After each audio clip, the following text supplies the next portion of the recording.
खन वारो कर मुर्स मरी वेंदो वार कर। अरे बाबा केर मरी वियो कंहिंजी वार क्या डातूअ जी।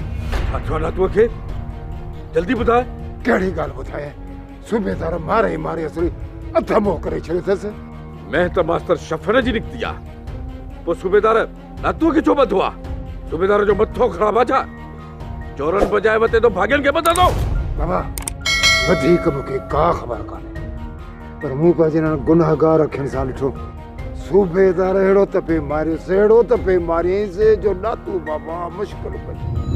सूबेदार जो लगे तो मथो खराब आ मां तो ठीक कयांस पर डातू मास्टर शफर जी में के कढंदो? डातू त अॼु ताईं राज जी चीड़ भी चोरी न कई। बचा लगा ना पहिरीं हाणे मुंह में हलण जी हिम्मत कान्हे। वार कर थाणे ते पुॼ ॾिस त मुड़ुस मोह या बचियो या वियो पूरो थी ॿ टे माण्हू बि राज जा वठी वञजाइनि। मां हाणे थो वञां चौकीअ ते ॾिसां त सूबेदार कीअं थो ॻोठ जी चौकीअ ते रहे।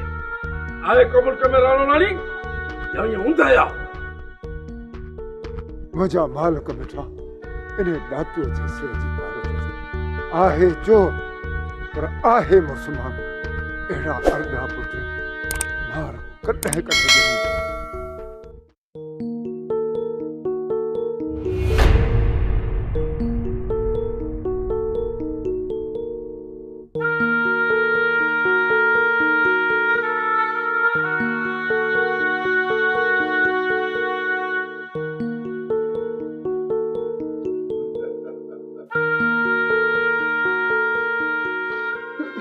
बस साहब बस मस मस मुड़स ते पानी विझी उनखे होश में आदो थो तू वरी डंडो खणी शुरू थियो है। तू चुप रहो जमादार मूंखे हिन खां अॼु सची कराइणी आहे। साहब भाग्यन भला हिन खे उपट मारण लाइ चयो छा या उपट मारण लाइ टेलीफोन कयो हो साहब खे? ख़ुदा ख़ैर करे जेकॾहिं मुड़स मरी पियो न त असां सभई टंगिया बीठा हूंदासीं। न चईंसि बुढ़ा खान भले सूबेदार पंहिंजी हसरत पूरी करे। तू मथां तो इहा का उम्मीद हुजे त मां इहा चोरी फबाईंदुसि।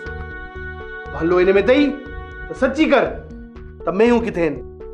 हल सूबेदार भला जा एॾा इलाज मिंठू करी थो त पोइ डातूअ जा हथ पेर खोले इज़त सां कुर्सीअ ते वेहार त पोइ ॿुधाए सभु कुझु। अरे तू छा तो समझी मां तोखे इलाज कयां थो? मेयूं मञ या मरण लाइ तयार थी। ॾाढो को चरियो आई सूबेदार। मां चरियो आहे? हा मां चरियो आहे।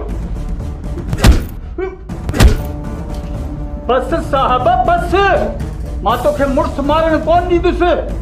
कानून भी का शय है चालान करो थे करे छॾीस। सच थो चवे चलियो ही चलियो।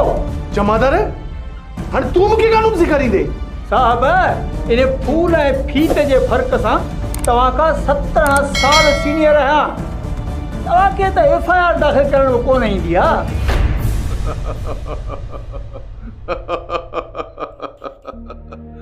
बुढ़ा खान डंडोड़े साहब के तो भले मारे ऐं मारे मंजराए मूंखां मियूं न पाणी कया अथई न पाणी करे त भई डातू डो न बासींदुसि। तू जो ॾाढो बि दो बासी दो ॾाॾे खे ॾिठो वेंदो पहिरियां पोटे ताईं त पुॼ। पर नी जमादार हाणे वेझो न अचिजा। मां हाणे वेझो न ईंदुसि वॾा।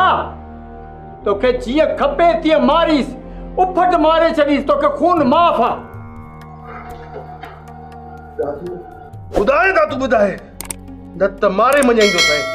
बुढ़ा खान पाणी जो गिलास भरे रख। साहब मारे मारे जॾहिं थकिजी पए न तॾहिं पाणी प्यार चांस। इन जो मतिलबु आहे त तूं मार सां न मञींदे। चयो मां न त डातूअ जा हथ पेर खोले इज़त सां कुर्सीअ ते वेहार ऐं पोइ पुछ। जमादार हथ खोले ॿाहिरि वठी थिएसि।